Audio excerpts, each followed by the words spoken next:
Bigfoot, skunk ape, grassman, Sasquatch. Just a few of the names given to the primate-like creature said to roam the woods and remote areas of North America. Tales of this elusive being go back for hundreds of years. Is it mere myth and legend? Or is there truly something more tangible to this phenomena? Join us on this journey as we discuss the science behind the encounters, the research, and the evidence, keeping you updated on the latest findings, ideas, and hypotheses. Arrogance gets us nowhere, and closing one's eyes doesn't make things disappear, nor less real.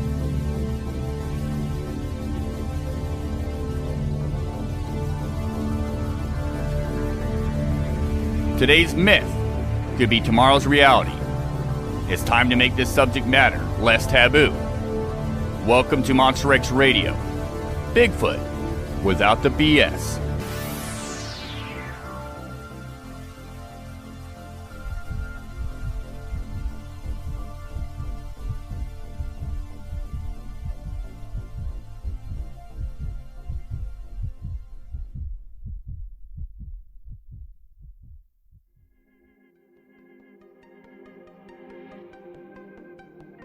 Hello, and welcome to the show. Today, we're going to be talking with Dr. Haskell Hart on his new book, The Sasquatch Genome Project, a Failed DNA Study. Dr. Haskell Hart holds a PhD in chemistry from Harvard University and has a physical, inorganic, and analytical chemistry research background. He was Associate Professor of Chemistry at the University of North Carolina at Wilmington, after which he was a senior staff research chemist and research manager at Shell's Chemicals. Now, since Dr. Hart's retirement, he has been focusing on long-range detectors and application of DNA sequencing to species identification, especially relict hominoid candidates. Now, without further ado, let's get to the show. Hello, Dr. Hart. Thank you for joining me on the show. It's been several years since I've had you on the show. And really excited to hear about your new book, which is called The Sasquatch Genome Project, a Failed DNA Study. But before we get there, can you tell the audience a little bit about yourself? Absolutely. Well, I'm a chemist. Physical and analytical and inorganic were my specialties.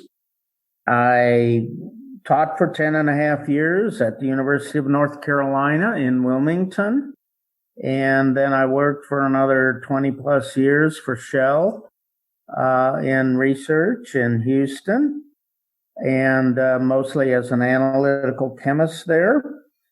So I have a background in analytical techniques and that sort of thing. I've been a lifelong natural history buff.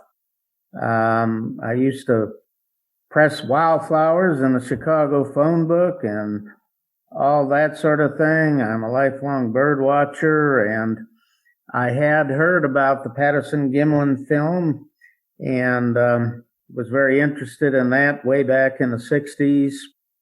Occasionally would read about something else on the Bigfoot Sasquatch scene, and then in late 2012, I heard that this paper was coming out by Mel Ketchum and other co-authors.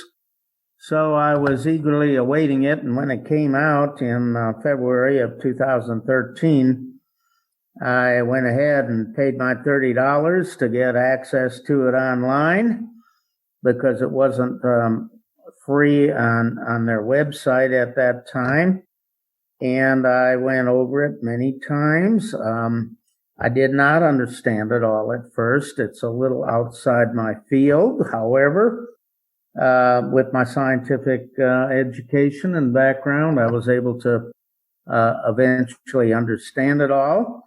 And at first, I was very optimistic that this would at last prove that this creature existed. And I was all hyped up to finally see this come to be. But the more I got into it with my own independent study and searches of databases, the less I saw that this was actually going to prove the existence of Sasquatch. I found many other matches to databases, mainly bear and dog for two of the samples. And so I then wrote a paper. It did not get published in this online journal, but it was a basis for me starting my blog online. And then eventually, after 7 years of this, I thought, well, 6 years, going back to last year, about this time last year, I thought I should really put all this into one book so that people could see what the other's point of view was on this Ketchum DNA study. So that's the basis for this book. It took me almost a year to write, and that's with a lot of time on my hands due to the coronavirus. It would not have been available at this point if things had been normal. So that's the nits and lights of it. I did not know Melba Ketchum or any of her co-authors. I had no skin in this game. I really wasn't a Bigfoot notoriety of any kind when I came into this. And so, I had really no axis to grind. I tried to be objective, and I still am. And so this is my honest view of what that study did or did not accomplish. I mean, you weren't always interested in the Sasquatch phenomenon. You mentioned being interested in the Patterson-Gimlin film and stuff. So you were knowledgeable that there was a search or a study on the subject matter. Yeah, I'd read something in the papers or I hear something on the TV from time to time, but you're very right. I was not one of the active investigators in this field until this paper came out. And so, it was kind of a new thing for me in a sense. I learned a lot from a lot of other people that have been involved for quite a bit of time.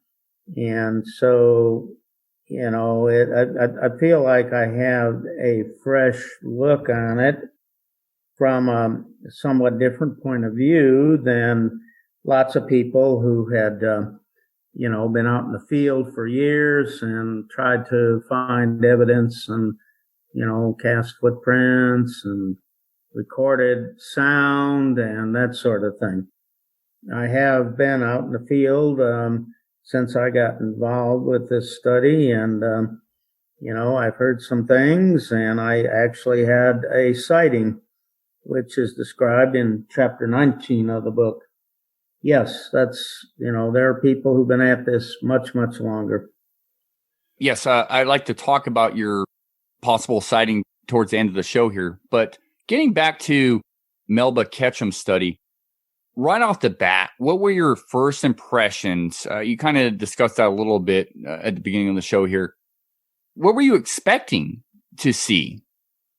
Well, the paper is rather impressive to somebody who is looking at this sort of information for the first time. I'm not a geneticist. Obviously, doing my chemical education and so on, I've known about DNA for over 50 years and its function. And so I had a basic background, but the paper required a lot of independent research on my part to understand the various forms of evidence, the results that were presented, and how they were obtained, and then how the conclusions were drawn from those. So that kept me quite busy. And at first, I did some comparisons to the National Center for Biotechnology database with the program called BLAST. And Yeah, up to about 95%, you could say it matched all kinds of things, human and other animals, and that seemed rather strange to me. But then I eventually came to realize that is because they used a human reference sequence to sequence the nuclear DNA of 3 samples. And so everything was biased toward genes which are what they call conserved, that don't change too much between different species over time in evolution. And that makes it difficult because you're talking about a difference between 95% maybe and 99 plus. And some people would say that's trivial, but actually it isn't. If you do enough of these, you'll see a pattern that 99.5% there and 95% human is enough of a difference that this is a bare sample in one case. So, that's kind of how things went at first. And the more I learned, the more different my conclusions were. And it's all explained in great detail. Right. It's kind of hard to do here without figures and tables. It really, honestly, you have to purchase the book. You have to look at the book, read the book, no doubt about it, because you put so much detail into this book and so much work into this book, which took over 7 years. Honestly, Dr. Hart, what compelled you to put pen to paper here, so to speak, and write this book and share it with the public? Well, actually, this was not a full-time job. I did spend about 6 years in doing this on and off. I do a lot of other things. I volunteer and I'm on boards and that sort of thing. But it intrigued me because I was able to learn about the databases that are available for this kind of searching. And there are different ones, only one of which was really used by the Ketchum co-authors and so on, and they should have looked into some of the others. There's also external data that's not in the database, but it has been published. That was very useful. Also confirmed what I found previously. DNA is a very interesting subject to begin with. It's in the news a lot, and it has a lot of applications, forensics and archaeology and paleontology and, zoology and botany in general. So it encompasses or is applicable to a lot of different fields.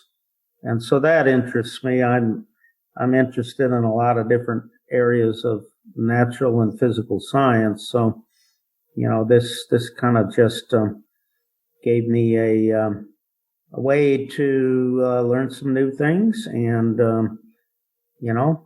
I took my time about it because, this takes a while to soak in. And then eventually I thought, well, gee, I've done all this work and I've published it here and there. There's a couple of papers that have been peer reviewed and published. And then there's my blog, but I thought a single place in a book would be appropriate for those who are really interested in it. And I know it's a small audience compared to what most people write a book for, but I thought it needed to get out there, and I could do it fairly inexpensively through Kindle, and so I got on it. Now, Dr. Hart, in your opinion, did Dr.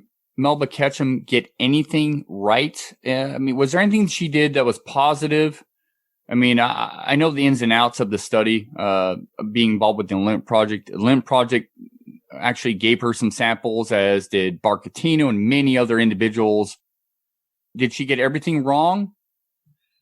Well, I think I pointed out some of the positive effects of this study. One was to alert the Bigfoot community as to the potential of DNA for identifying a new primate as a scientific technique. for methodology. Two, I found that in some of the mitochondrial DNA samples, the mitochondrial DNA is inherited from the mother, and it's a much smaller molecule than the nuclear DNA, and it's used for species identification a lot. I did find that there were some very unique mutations in about 4 of these samples that they had in common that are not found in humans very much and not ever altogether, and that they are much more common in other primates, especially those that are more distant than the great apes. And so I think that there's some chance that actually she did have some Sasquatch DNA. And interestingly, one of these mitochondrial samples was from the same sample that the bear came from. So I think it was on the surface of the hair and the flesh. And how it got there, I'm not sure, but one could conceive that perhaps this bear was involved in consuming a Sasquatch remains of some sort or something like that. I don't know. Much more data needs to be taken and obtained and analyzed. But there's a chance that a few of these samples might actually be Sasquatch. I don't think very many of them. If you took 111 samples of hair out in the woods, and you wouldn't expect them all to be something different. Most of them you'd expect to be more common animals, and I believe they are. So there's some hope that there's some good data here, but it's hard to say. It'll have to be confirmed by many more other samples and DNA analyses. Mm-hmm. Mm. So could someone else outside of Melba Ketchum, someone else from academia, do you think if there was a certain sample that may have been a Sasquatch sample, do you think there's someone else that could have done a better job or done a more diligent job at vetting the samples? Yes, I do believe that, in particular, that bear sample, her pictures of the hair, microscopic views of that hair, clearly show it to be a black bear. It's not anything like a human or any other primate. And they should have done a little screening before they spent all this money on sequencing, which is quite expensive compared to making the microscope slide. So, I think they should have been a little more circumspect about which samples they spent the money on. Sample 140, which turned out to be a dog, you can't tell by looking at the blood what it could have been. So that was okay, and it just didn't turn out to be what they said it was. And the other nuclear sample, the sample 31, turned out to be very human. So we don't know, if Sasquatch is very human or if it's contaminated, because the mitochondrial analyses that are done by these contract labs that do your genealogy, they're all set up for human DNA. And that's all that you're going to see, whether it's the main sample or an impurity or a contamination. And I proved this by sending a dog, a horse, and a cat sample to one of these labs that she used, and none of those amplified or could be sequenced because the techniques are specific to human only. So all these samples that came out human, they might just have been contaminated. Mm-hmm. It's hard to prove. in the realm of, this thinking, if Sasquatch is so closely related to, just throwing this out there, to human, how would one differentiate the difference there? I mean, obviously we have no Sasquatch DNA known. We have nothing to compare it to. How would one, at the end of the day, differentiate the association with human or vice versa? And how would one do that as an academic scientist? Yeah, that's a very good question that comes up a lot.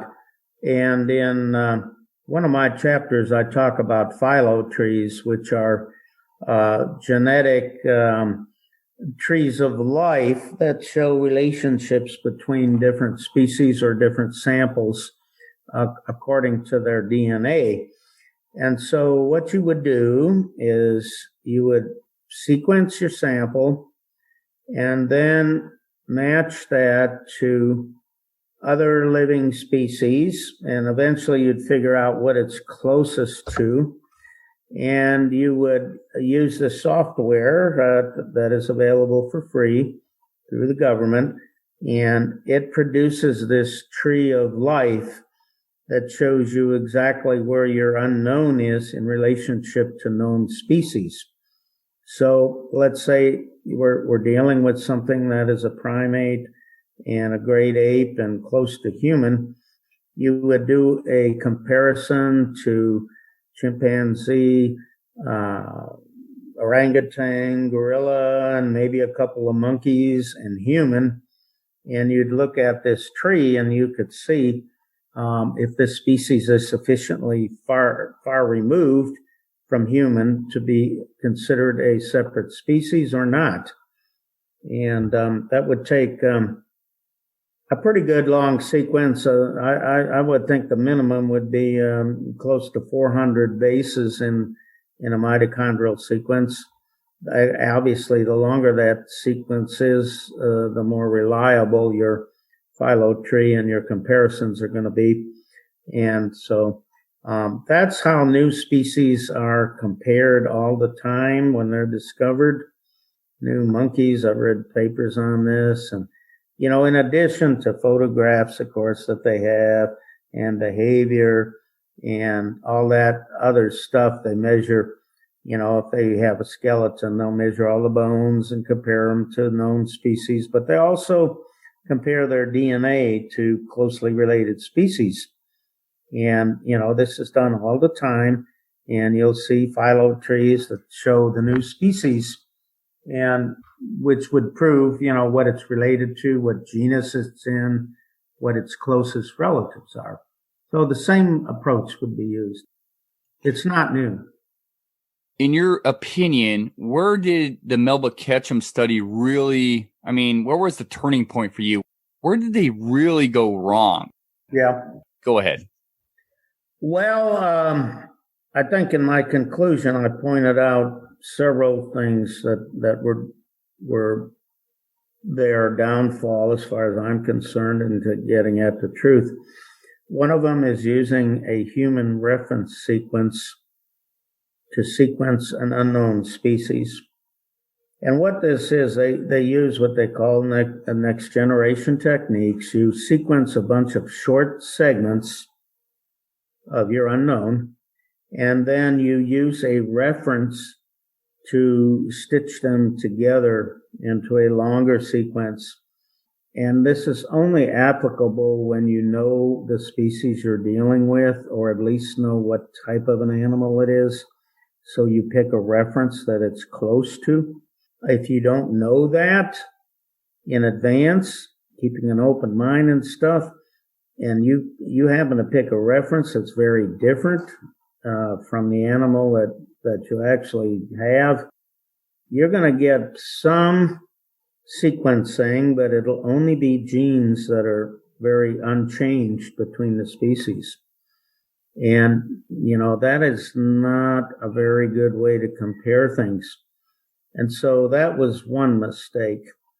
Number two, they use very loose terminology of significant deviation or homology with another sequence without showing data and numbers. Statistically significant. You got to show some numbers to prove points like that. They didn't do that. They just used the words. I had a couple other points that were less important. Yeah, Dr. Hart, do you have issue to anybody that was involved with this study? I mean, with their backgrounds, their academic backgrounds? Well, I'll tell you what. None of these co-authors had ever done anything like this before. That is identifying an unknown species. Most of them ran contract labs where they were dealing with crime issues involving human DNA. Others had other specialties, looking at hair samples or doing other sequencing. But their credentials, and you can say, well, I'm not a geneticist either. Okay. Well, they're on the paper, and I don't think they had the background or the foresight to understand the issues. Another thing I just thought of, one of the big mistakes was not searching enough different databases for matches. There are about a dozen of them just in the National Center for Biotechnology, and then you have other data outside of that, and they only searched one database, and it had very little black bear data, for example. It had somewhat more panda data because, it's an endangered species, so people study it more. And it didn't have any polar bear data, which is the next closest relative to a black bear. And I didn't have that much brown bear data either. So they needed to have looked in other databases, and they did not do that. So they concluded, well, it doesn't match anything, so it must be unknown. Well, everything matches something. In our Earth here, we've got all these different species, but they're related genetically. And, you should get close matches to some similar species, no matter what you're looking at. I mean, that's sort of the dogma of of zoology, that you don't have something way out in left field that doesn't match anything. That doesn't make sense. They all evolve from one another, so things have to be related to one another. And they didn't understand that, or they certainly didn't act like they did. Did this study seem rushed to you? Did it seem, if you were going to read an academic peer-reviewed journal, did this study seem rushed to you, or did it seem like on point, exactly what you expect from academia? Well, they took 5 years in collecting and analyzing the samples and drawing their conclusions and writing the paper. So that's normal. I have no issue with that. I think in the end, in writing it, I don't think the other authors reviewed it enough. They might have caught some of these things that I've been talking about. I think the rush might have been to get it published before somebody else came up with something and beat them to it. But, I don't know exactly how long they spent writing the paper. I think the conclusions and so on just don't hold water. So you could say it was rushed. I'm not sure if that's the problem or just lack of open-mindedness and having a preconceived notion is what I call it. You've talked with many individuals that are involved in this study, and including Melba Ketchum. And from what I've read over the years and listened to over the years, you guys kind of had an open channel, and then eventually it was kind of shut off. Well, I'll tell you what, at first I communicated quite a bit with Melba Ketchum about what I found in my independent review of the work. And, we were getting along pretty well. And then I started to find some other things that were a little disconcerting.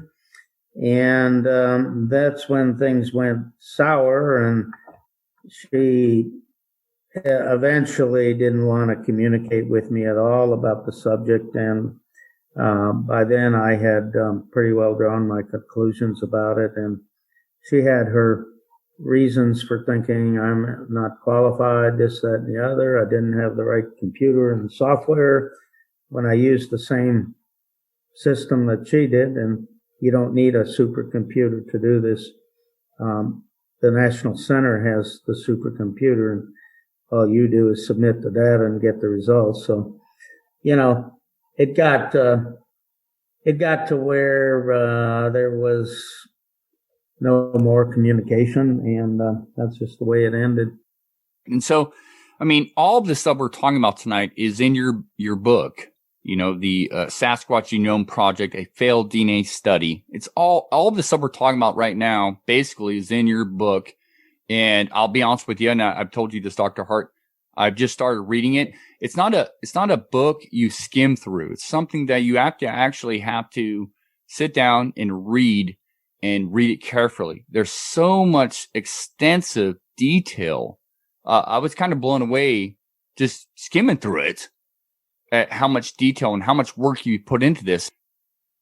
Well, quite honestly, I did a lot more work than a normal peer reviewer would in reviewing a paper, because they've got other things to do, and they get all these papers, and they'll do a few checks or use their own experience and background and their own published research as a basis for their criticism. But I didn't have that, so I had to build it. And I found it very, very interesting and engaging. And so that's why I got so deep in it. And in this kind of thing, the devil's in the details. This is not a book for pop culture. It's not pop culture at all. People like these books that are adventurous, exciting, or romantic or whatever. And you don't have to get too deep into them mentally to understand what's going on. But this is science, and it can be rather complicated. And I didn't want to downplay that because I think one needs to understand it in detail, or else you really can't make a judgment about it. And since I spent all this time doing this, I thought I should share it all just as it is. And of course, I'm very willing, and I'd be very interested in chatting with people about it and helping them understand my point of view, or any of the principles in there that may not be obvious at first reading. And so we'll see if it generates much discussion, and any challenges, I'm open for that. That's great. So yeah, it's not something that you just whiz your way through. You cannot skim it. Even an expert would have to look at it in detail to understand if it's telling the truth or not. Oh, I absolutely agree. And that's what's so stunning for me about your writing your book. It's very detail-oriented, and given your academic background, you put so much time and effort into this book. I can tell. Now, kind of switching gears a little bit, before the book came out, you were attacked, and now the book's out, you're being attacked. You've been verbally attacked. What do you take away from that? Well, I think people have an emotional attachment to her because for years they've been waiting for mainstream science to recognize the kinds of things, evidence that various people had in observations and field studies. And then when she came out with this, this is just what they wanted to hear. And then when it was rejected by peer reviewers and so on, they immediately concluded that it was unfairly treated. She was unfairly treated. And then, of course, when I turn it around and say, no, she wasn't. In fact, I have a whole chapter on her peer reviews. and my assessment of those. Most of those conclusions I had come to independently.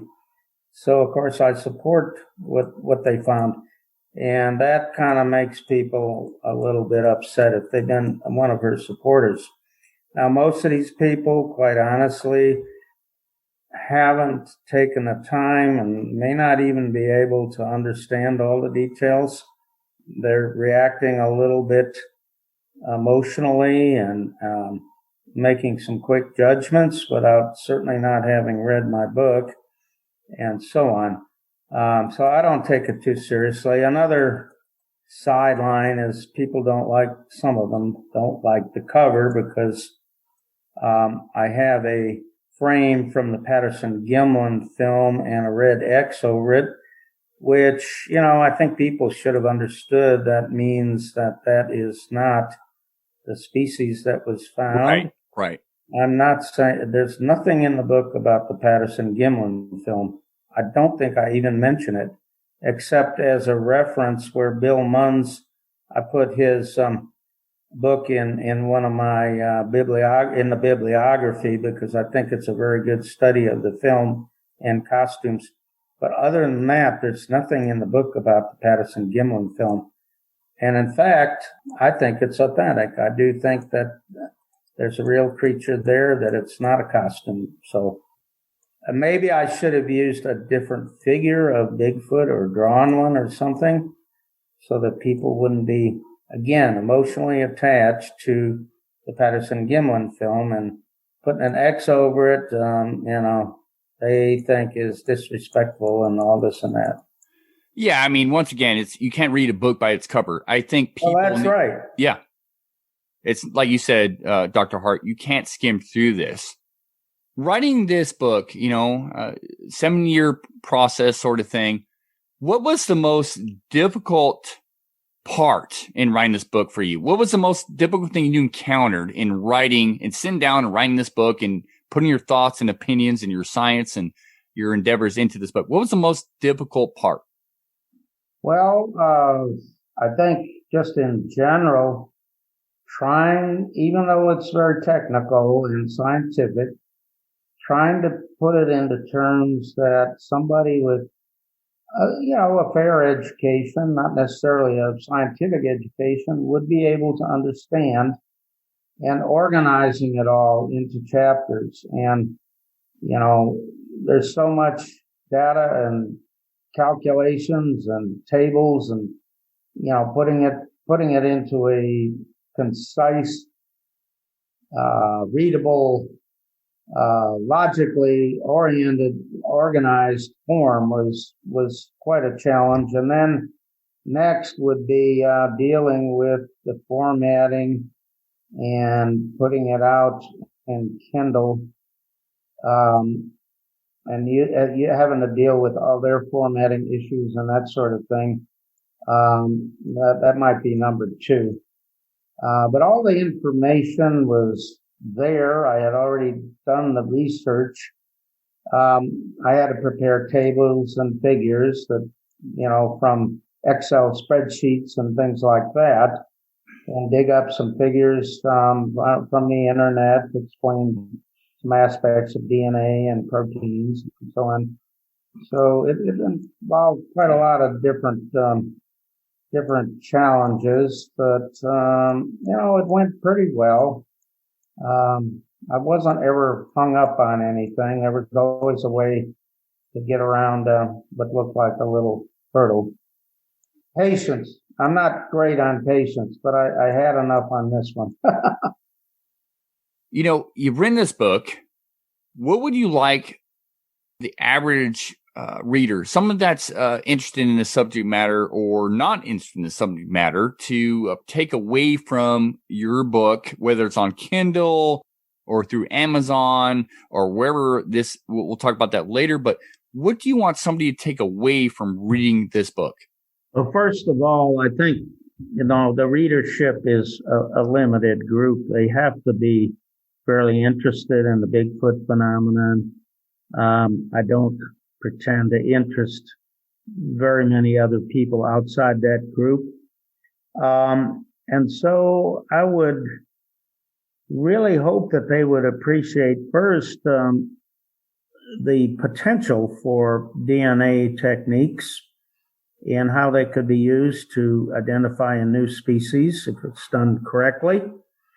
And even secondarily, really, is to see that the conclusions of this well advertised and publicized study of Melba Ketchum and 9 other authors, I think, came to the wrong conclusion. And in spite of all the hoopla and public appearances and continuing radio appearances and all that really it's a failed study because the results and conclusions don't match up. And so that's pretty much it. It's sort of a modest anticipation or expectation. I don't think it's going to, I'm certain actually, it's not going to cause any great revolutions or any new paradigms or anything like that. I mean, this is not brand new science, really. It's DNA and sequencing and interpreting those results is decades old. There are new experimental techniques, but the basic principles are pretty similar. It's a very limited thing, and I just thought it should be put out there for people to read who are interested, and hopefully it'll generate some discussion and debate and so on, friendly, I hope, and maybe people will come away with overall better understandings regardless of what side of the fence they were on originally. Right. And science should be all about discussion, about questions and answers and hypothesis. I mean, obviously that's what science is all about. And that's what I hope down the road here. But to get into something a little more personal with you, Dr. Hart, you had a possible sighting back in 2018 of June, and it was brief, but you saw something. It's fascinating. Obviously you live in Texas, and now just in 2018, you had a possible sighting of something mysterious. Yes. Well, I've been a keen observer of nature almost all my life since I was a small child. I've had very good eyesight. I used to have 20/15 when I was younger without glasses. And so when I see something that's this obvious, I'm not inclined to say, oh, well, you must have been mistaken. You must not have been looking carefully enough, because what I saw was in bright sunlight, which is unusual for a lot of these sightings that you read about. And yes, it was only a couple seconds. I saw it out of the corner of my eye. Then I turned my head and I saw this, what has to be a primate type creature because of its, it had a much greater height and width, so it wasn't like a bear, and it was much taller. We put somebody out there and measured, how much higher it was than the 6-foot person I had out there, and measured the distance at 30 yards. And I heard a very sharp crack at the same time that I saw this animal, which to me it had stepped on a branch or something. So, it kind of confirmed that there was something going on. Unfortunately, it was brief. Unfortunately, I wasn't prepared to take a picture. Even if I had my camera in a couple seconds, I wouldn't have been able to focus it. And I did not. I tried to see it afterward, walked up and down the trail, so no luck there. But it's in an area that there have been a lot of sightings. It's southeastern Oklahoma in the Ouachita Mountains, the Ouachita National Forest. So it's, one of many sightings in that area. People have had rocks thrown at them. They've had calls, and I even heard a call on another occasion that would have to be some kind of a primate whoop. Doesn't match any other animal that's out there.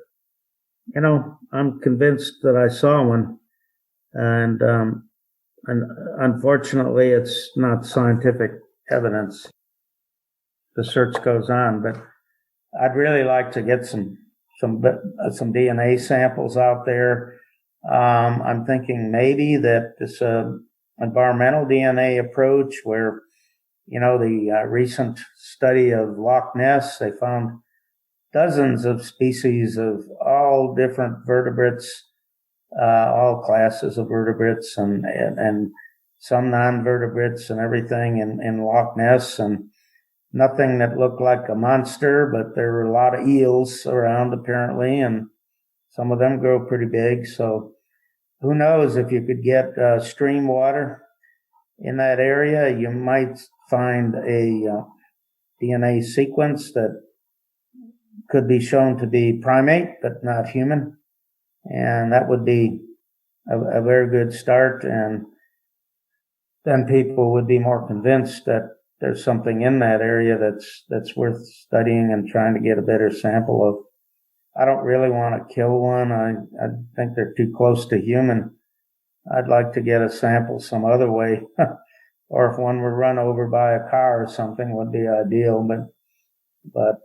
So I'll be back out there in the spring, I think, when hopefully the virus goes away and we'll get some nice spring weather, and maybe I'll see something else. We'll see. Fantastic and great comments. I really appreciate it, Dr. Hart. What is your hope for the future of Sasquatch research? I think you kind of already laid out it through the show. Well, of course, I think like almost everybody who's been involved in this at all, some of them many, many more years than me, somewhere it would be nice to get a body or a body part or a skeleton or a part of a skeleton that could be measured and compared to other primates, and also that could provide DNA for a good sequence. Ideally, a nice complete nuclear genome would really put the frosting on the cake. Short of that, I think maybe good DNA samples would help, but I think they're always going to be skeptical unless you have a body part, I think. And so, I'm not about to shoot one, but I'm not going to criticize anybody else who does, except if it turns out to be almost human, then you've got a problem legally. Right. And I would hope we could get some evidence some other way. Actually, capturing one, kind of fantasy, but if you captured one and then let it go, you could get some information before you released it, and that would be ideal, I think. I don't know how to do that though, and so I'm optimistic it'll happen eventually, and I probably won't be involved with that, but my best wishes to everybody else who's trying. I'd love to see somebody else get some body part and do real good science on it. Well, Dr. Hart, I have to commend you for putting yourself out there as an academic individual, being interested in the subject matter. Well, thank you and for having me. And, really at my stage of life, I'm 77. I'm not worried about a reputation or a career. I'm retired. I have been retired since 2002. And I'm doing this because I'm interested in it, and I would like the truth to be known, and I have no other expectations other than that. And I will commend some other folks too, like Jeff Meldrum, and of course Spindernagel and Krantz were pioneers. And somebody like Todd Disotell is willing to look at things objectively, and he was on a TV show where they talked about how to collect evidence, and I think that's important that people do this in a way that doesn't contaminate the samples and confuse the results. And he's willing to look at things, and you might have to pay him to do it, but he's got an open mind, and I respect that because he's got a active career. Mine is long expired, but as far as being an active practicing scientist, and he's still writing papers about monkeys and stuff like that. So there's some others, and I think, if people produce some good samples, I think maybe some good results will come and there'll be more interest. Dr. Hart, two last questions.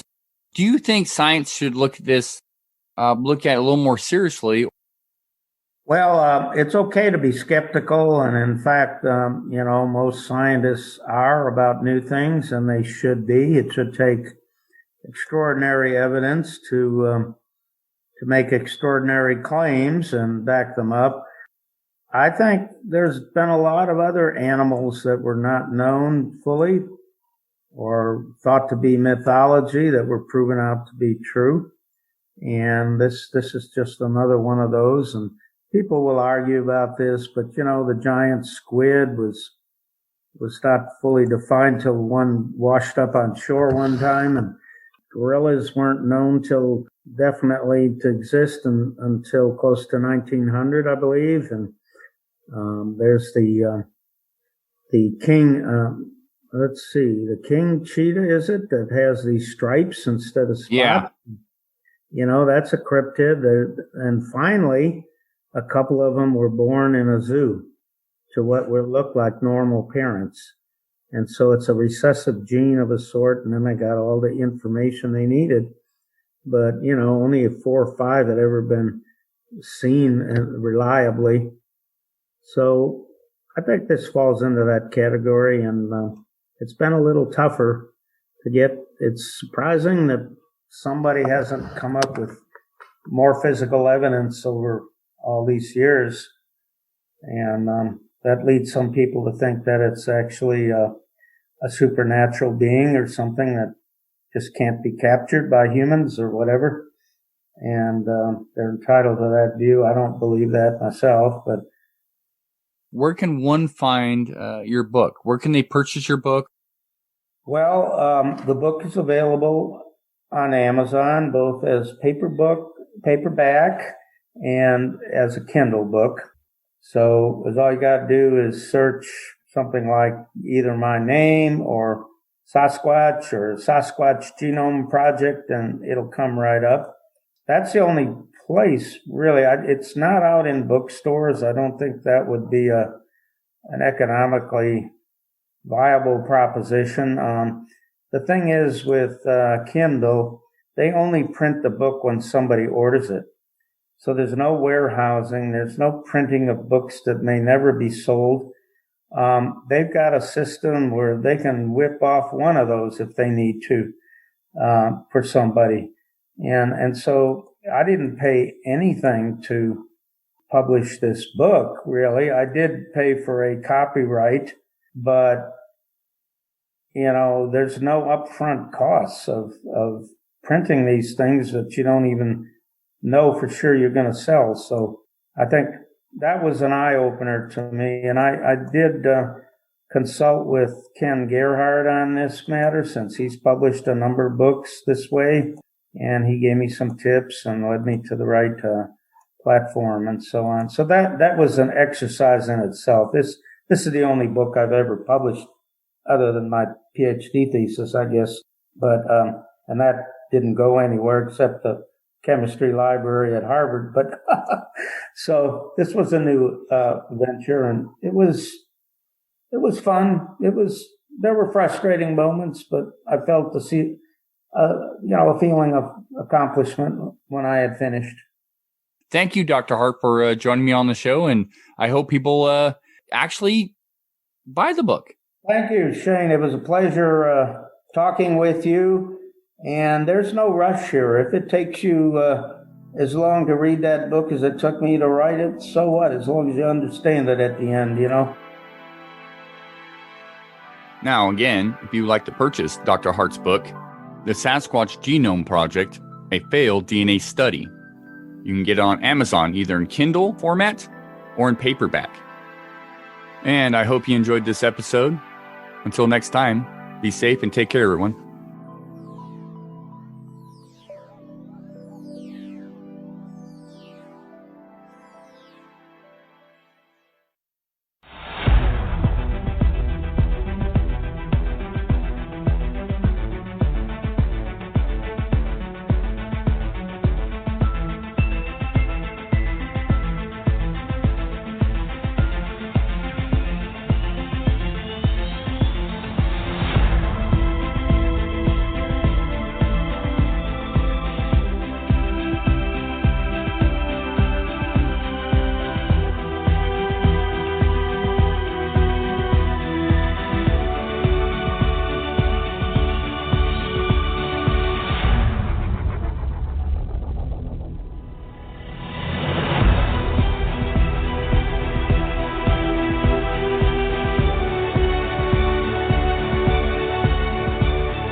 thank you for joining Monster Radio